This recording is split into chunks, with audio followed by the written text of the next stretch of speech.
지난 2024년 여름 대구에 사는 68살 김봉수 씨는 갑자기 의식을 잃고 쓰러져 병원으로 실려갔습니다. 당일 기온은 36도를 넘겼고 김 씨는 집 근처 텃밭을 정리하던 중 어지럼증을 느꼈다고 합니다. 그런데 가장 이상했던 건 쓰러지기 직전까지도 땀이 한 방울도 나지 않았다는 점이었습니다. 응급실에서 김 씨의 소변을 본 간호사는 즉시 의사에게 외쳤습니다. 환자 소변색이 진한 갈색입니다. 열사병 의심됩니다. 그날 김 씨의 체온은 무려 40도. 하지만 땀은 하나도 배출되지 않았고 장기 기능 일부가 이미 마비되어 있었습니다. 의사는 말했습니다. 소변 색깔만 빨리 확인했어도 훨씬 일찍 조치할 수 있었을 겁니다. 여러분, 여름철에는 땀보다 더 빠른 위험 신호가 있습니다. 바로 소변색입니다. 소변은 우리 몸이 보내는 가장 정직한 경고장입니다. 오늘은 당신의 생명을 지킬 수 있는 중요한 신호, 소변과 열사병에 대한 5가지 이야기를 전해드리겠습니다. 지금 어느 지역에서 이 영상을 보고 계신가요? 댓글로 남겨주시면 다음 영상에서 더 가까이 다가가겠습니다. 그리고 혹시 구독 아직 안 누르셨다면 지금 눌러주세요. 당신의 구독이 당신과 주변 사람들의 건강을 지키는데 큰 도움을 줍니다. 중년 이후 건강을 지키는 신뢰할 수 있는 정보 매일 여러분께 전해드리겠습니다. 그럼 오늘의 이야기 시작하겠습니다. 첫 번째 이야기입니다. 진한 갈색 소변, 신장이 아닌 근육이 무너지고 있다는 신호입니다. 서울 은평구에 사는 63살 최영자 씨는 평소엔 건강하다는 말을 자주 하던 분이었습니다. 그런데 한여름 가족들과 캠핑을 다녀온 다음 날 두통과 구역감을 호소하며 병원을 찾았고 의사보다 먼저 간호사가 놀랐습니다. 그녀의 소변이 짙은 오렌지색이었고 거품도 섞여 있었습니다. 검사 결과는 충격적이었습니다. 근육 효소인 크레아틴 키나아제가 정상 수치보다 9배 이상 높았고 미오글로빈 수치도 극단적으로 상승해 있었습니다. 이는 횡문근융해증, 즉 근육세포가 고온이나 스트레스로 파괴되며 발생하는 치명적 상태였습니다. 이 단백질이 혈액을 타고 신장에 쌓이게 되면 급성 신부전으로 이어집니다. 서울대병원 응급의학과 김영민 교수는 말합니다. 근육이 급격히 파괴되면 그 찌꺼기가 소변으로 배출되면서 색이 갈색 또는 진한 콜라 색처럼 변합니다. 동시에 체내 수분이 고갈되면 농도가 더욱 진해지기 때문에 일반 탈수와 구분해야 합니다. 최 씨는 당시 체온이 39.2도였고 간 수치도 급격히 상승해 있었습니다. 하지만 진단 직후 고농도 수액과 이온 보충제를 투여하면서 사흘 만에 수치는 정상 범위로 돌아왔고 이번 일주일 만에 퇴원할 수 있었습니다. 최 씨는 말했습니다. 나는 평소에도 물을 잘 안 마셨는데 그날 소변색이 이상하다는 걸 무시한 게 지금 생각하면 정말 무서운 일이었어요. 소변의 색은 근육과 신장의 상태를 그대로 보여주는 지표입니다. 탁하고 진한 소변, 특히 갈색 또는 콜라색 소변이 나온다면 늦기 전에 병원 진료를 받아야 합니다. 두 번째 이야기입니다. 체온 40도, 그런데 땀이 안 난다면 뇌가 이미 마비된 겁니다. 인천 계양구에 사는 71살 박정기 씨는 한낮 골프 라운딩 도중 갑자기 어지럼증을 느끼고 쓰러졌습니다.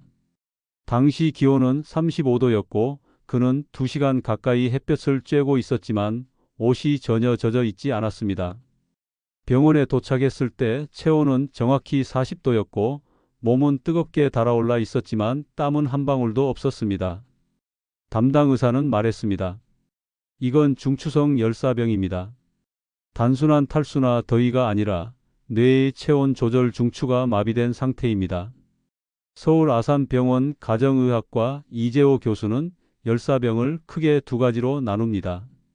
고전적 열사병은 노인에게 흔히 발생하며 땀이 멈추고 체온이 급격히 상승합니다. 운동성 열사병은 젊은 층에서도 격렬한 활동 후 발생할 수 있습니다.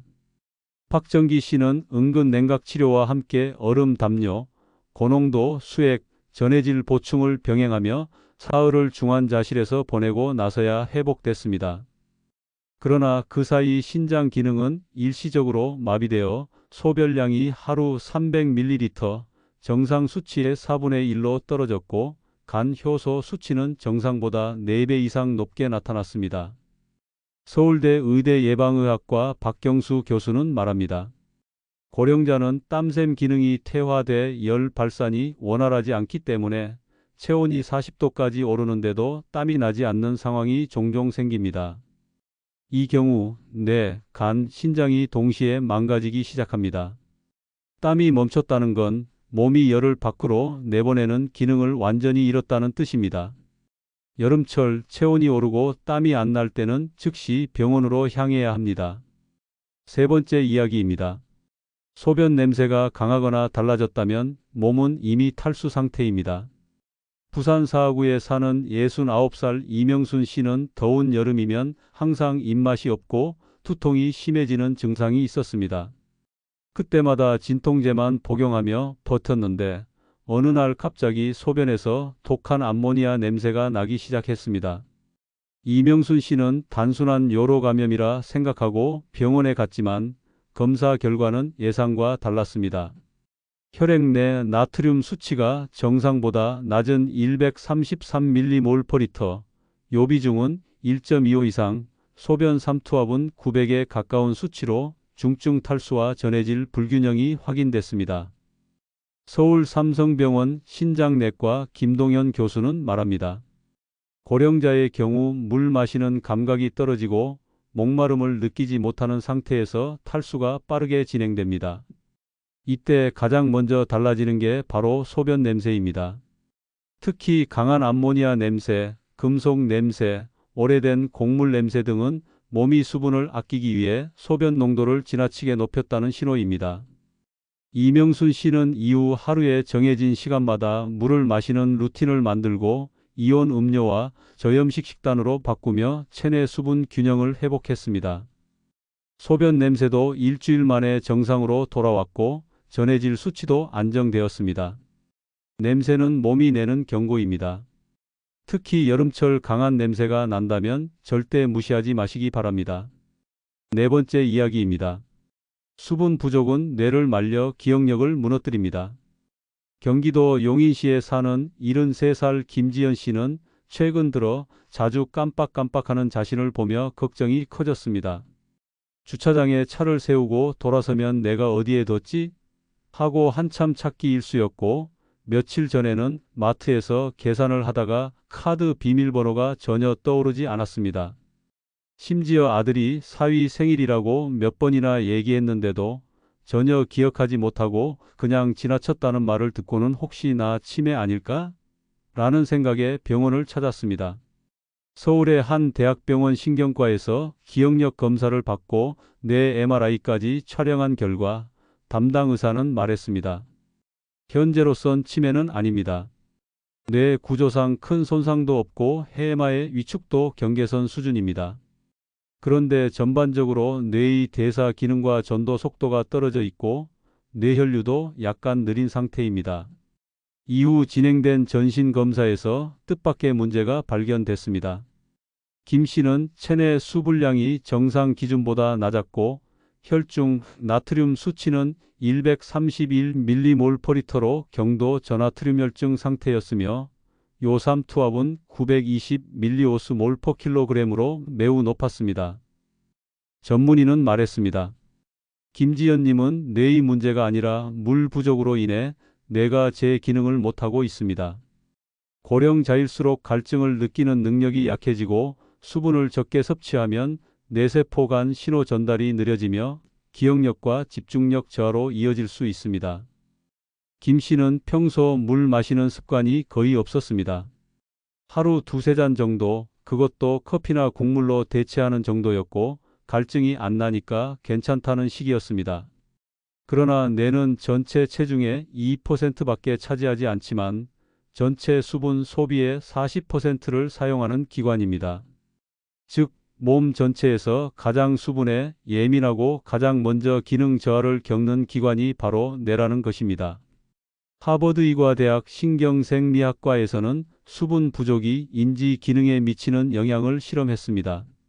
건강한 중장년 남녀에게 탈수 상태와 수분 공급 후 인지 검사를 진행한 결과 탈수 상태에서의 기억력 테스트 평균 점수는 80점 만점에 48점으로 수분 공급 후보다 22점 낮았습니다. 또한 탈수 상태에서는 뇌파 분석 결과 베타파 활동이 현저히 감소하며 이는 집중력 저하와 관련이 있었습니다.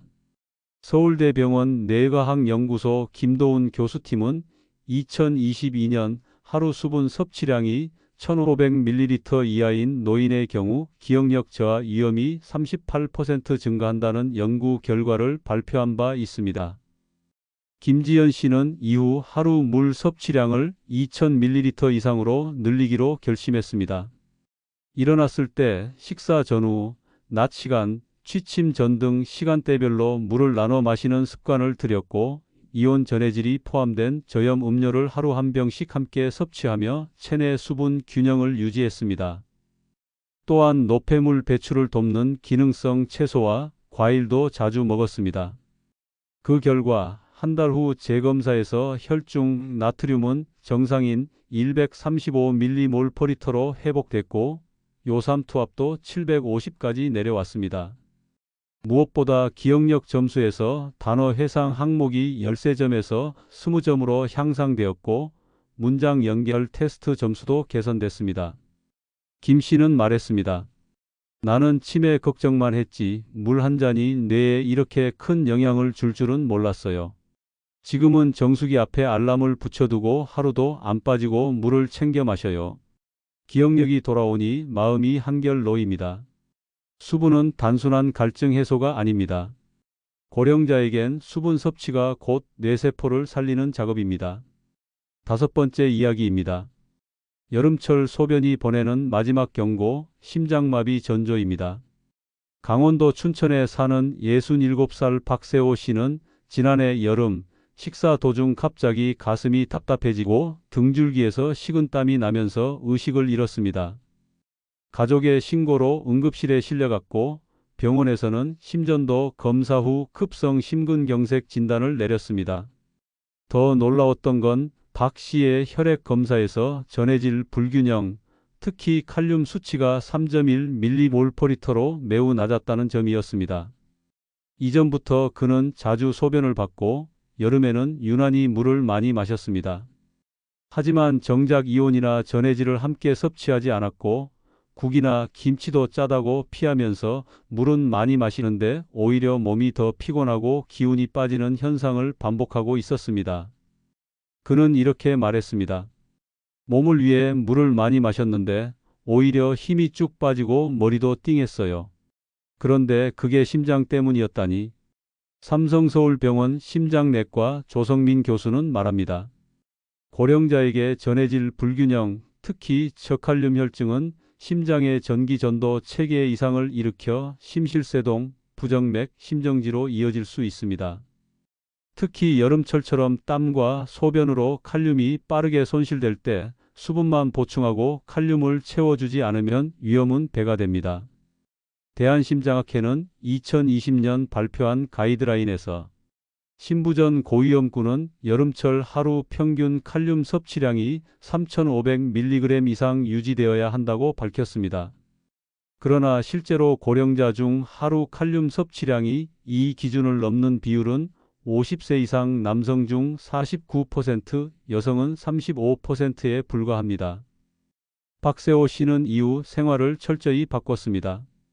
첫째, 이온 음료나 미네랄 보충 음료를 하루 한 컵씩 마시고, 둘째, 매 끼니에 바나나 반 개, 고구마, 시금치, 브로콜리 등 칼륨이 풍부한 식재료를 꾸준히 섭취하며, 셋째, 무염 생수만 마시는 게 아니라 소량의 전해질이 들어간 물을 간간히 섞어 마시는 습관을 들였습니다. 3달 후 정기검진에서 칼륨 수치는 4.4mmol/L로 회복되었고 심박수와 혈압도 안정되었습니다. 무엇보다 소변 횟수가 줄고 색이 맑아졌으며 피로감과 불면 증상도 크게 줄어들었습니다. 박 씨는 말합니다. 소변이 너무 자주 나오고 색이 연해서 처음엔 그냥 물이 잘 빠진다고 생각했어요. 근데 그게 심장의 경고였다는 걸 이제야 알게 됐습니다. 지금 당신이 자주 보는 소변, 그 색과 횟수가 심장의 마지막 구조 신호일 수 있습니다. 절대 놓치지 마시기 바랍니다. 오늘 이야기 정리해 보겠습니다. 여름철 몸이 보내는 가장 빠른 경고는 땀이 아니라 소변입니다. 색이 진하거나 붉거나 냄새가 강하거나 너무 자주 보거나 너무 적게 보는 그 신호 하나가 당신의 생명을 구할 수 있습니다. 특히 고령자일수록 소변은 건강의 바로미터입니다. 다음 영상에서는 열사병 막는 하루 물 루틴과 전해질 보충법에 대해 알려드릴 예정입니다. 구독해 두시고 절대 놓치지 마세요. 여러분의 행복 노후 피책이었습니다. 오늘도 건강한 하루 보내시길 바랍니다.